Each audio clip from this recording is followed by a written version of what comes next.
Pip, pip, pip, klik. Dev mematikan alarm dengan tangannya.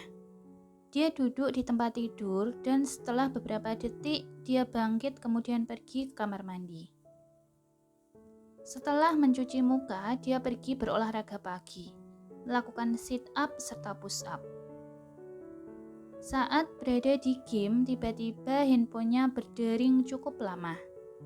Karena dia tidak kunjung mengangkatnya, panggilan itu kemudian dialihkan ke pesan voicemail. Kali ini pemuda itu fokus pada larinya ketika ayahnya berkata melalui telepon yang sudah dia atur dengan mengaktifkan mode speaker. Dev, besok kita harus pergi ke Surabaya. Kamu juga harus ikut dengan kami. Ini adalah pernikahan putri Paman Haris. Dia tiba-tiba berhenti berlari. Mematikan mesin treadmill, dia meraih handuk kecil dan menyeka keringat di lehernya. Adikmu tidak bisa datang, jadi aku ingin kamu yang ikut dengan kami. Kami akan menunggumu di rumah. Penerbangannya jam 4 sore. Jangan telat dan tidak ada alasan untuk tidak ikut. Mengerti? Pesan dari ayahnya, Wisnu. Dev berjalan ke dapur, mengambil sebotol air mineral dan meminumnya dalam sekali teguk. Setelah selesai dengan olahraga paginya, dia mandi dan berpakaian untuk pergi ke kantornya setelah itu. Berjalan memasuki gedung The Wings Corp, semua pekerja serta karyawannya menyambutnya dengan ucapan selamat pagi.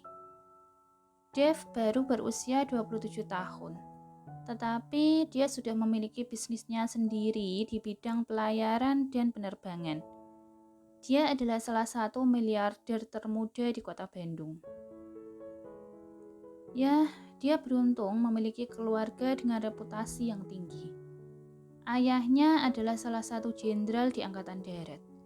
Sedangkan ibunya adalah profesor ternama yang memiliki beberapa rumah sakit. Dan kakeknya adalah taipan sekaligus bangsawan yang bisnisnya menggurita.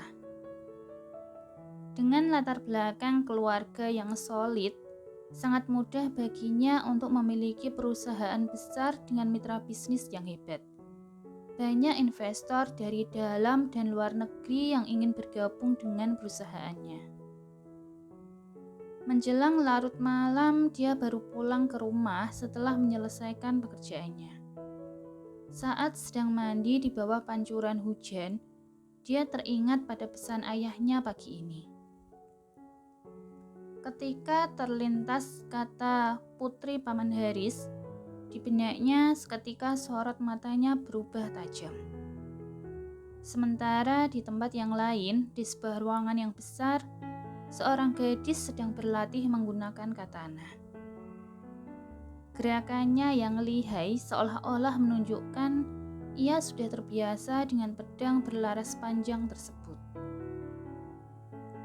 Tuan Putri, dia menghentikan gerakannya dan menoleh ketika tiba-tiba ada yang memanggilnya. Papa! Teriaknya bahagia dan berlari ke arah ayahnya, kemudian memeluknya. Dari mana Papa tahu kalau aku ada di sini? Siapa lagi kalau bukan pacarmu?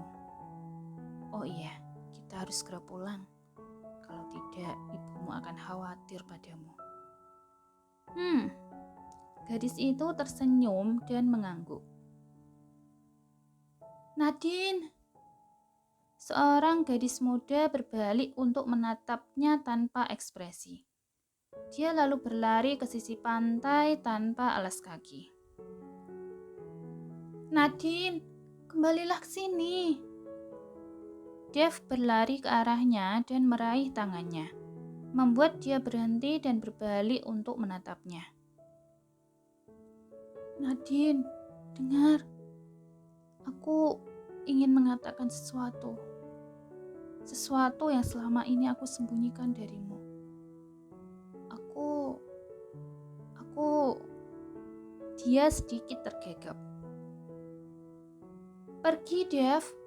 Aku tidak menyukaimu. Jangan dekati aku lagi." Gadis itu menjerit dan menarik tangannya sebelum berlari menjauh. "Nadine, tunggu!" Dia ingin mengejarnya, tetapi kakinya tersandung pasir. "Nadine!" Dev terbangun dari mimpinya dengan terengah-engah. Dengan kedua telapak tangannya, dia mengusap wajah lalu menyibak rambutnya. Apa yang barusan? Mengapa aku memimpikannya? Dia mengutuk dirinya sendiri sebelum memejamkan matanya kembali. Keesokan paginya, dia mengemasi beberapa pakaian dan jasnya ke dalam koper sebelum pergi ke rumah orang tuanya. Mengendarai mobil sportnya, dia tiba di rumah keluarganya sebelum jam 12 siang. "Hei Dev," ayahnya menyapa dan memeluknya saat dia baru saja turun bersama ibunya, Rosa. Keduanya terlihat lebih muda dari usia mereka yang sebenarnya. Itu membuatnya terheran-heran mengapa orang tuanya seperti tidak menua sama sekali. Terlebih ibunya yang seperti vampir. "Papa." Ia membalas pelukan ayahnya dan tersenyum bahagia. "Apa masih ada yang ketinggalan?" Pak Wisnu berbalik untuk melihat Rosa dan istrinya itu menggelengkan kepala. "Jika tidak, ayo pergi," katanya, lalu mereka berjalan menuju ke mobil hitam yang sudah menunggu di depan pintu. Keluarganya memang memiliki segalanya, mulai dari pembantu hingga sopir, dan itu semua berkat kerja keras ayahnya. Mereka semua masuk ke dalam mobil dan pergi ke jalur udara jet pribadi di samping hanggar pesawatnya. Mengeluarkan handphonenya, Dev menekan salah satu nomor di kontaknya. Sementara karyawannya masih memuat barang bawaan mereka ke dalam kompartemen pesawat. Setelah panggilan teleponnya diangkat oleh orang itu, dia tersenyum. "Sayang, apa yang sedang kamu lakukan sekarang?" "Aku sedang latihan sekarang." Aku sangat gugup. Tapi tunggu deh, mengapa aku seperti mendengar suara pesawat? "Kamu di mana sekarang, Bibi?" "Aku harus pergi ke Surabaya selama beberapa hari. Setelah aku kembali, aku akan membawamu pergi berlibur ke suatu tempat yang indah. Jadi lakukan yang terbaik nanti malam. Mengerti?" Dia mengangguk dan membalasnya. "Oke, terus kabari aku ya." Aku harus pergi sekarang. See you." Ucapnya mengakhiri percakapan tersebut. Vivian, 24 tahun. Seorang penyanyi dan aktris internasional tersenyum bahagia setelah Dev menghubunginya. Gadis itu kemudian melihat wajahnya di cermin. Aku akan menjadi wanita paling bahagia di dunia ini." Ia berkata di dalam hatinya. Selesai sarapan bersama anggota keluarganya, Nadine bergegas menuju ke studio galerinya. Ketika tangannya sudah siap untuk menari di atas kanvas, tiba-tiba ada panggilan masuk ke handphonenya. Ben, 23 tahun. CEO sebuah perusahaan software dan perangkat lunak sedang memanggil kekasihnya. "Halo Tuan Putri, apa yang sedang kamu lakukan sekarang?" Suaranya terdengar sedikit serak karena dia baru saja bangun di tengah malam. Ketika melihat ke arah jam dinding, dia segera menghubunginya. "Ya, seperti biasa, aku sedang melakukan apa yang aku suka. Bagaimana denganmu?" Nadine balik bertanya. Aku baru saja bangun di tengah malam karena tiba-tiba aku mengingatmu. Apa kamu baik-baik saja selama aku tidak di sampingmu? Dia bertanya dengan cemas. Jangan khawatir, aku akan baik-baik saja selama kamu tidak ada.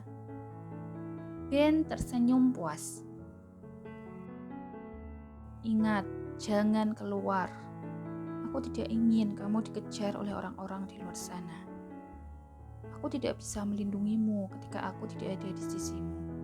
Jadi, belum selesai Ben dengan kata-katanya, Nadine menyela. Iya, Bawel, aku mengerti. Semoga sukses dengan kompetisimu besok ya. Terima kasih Tuan Putri. Nadine tersenyum bahagia setelah menutup panggilan itu.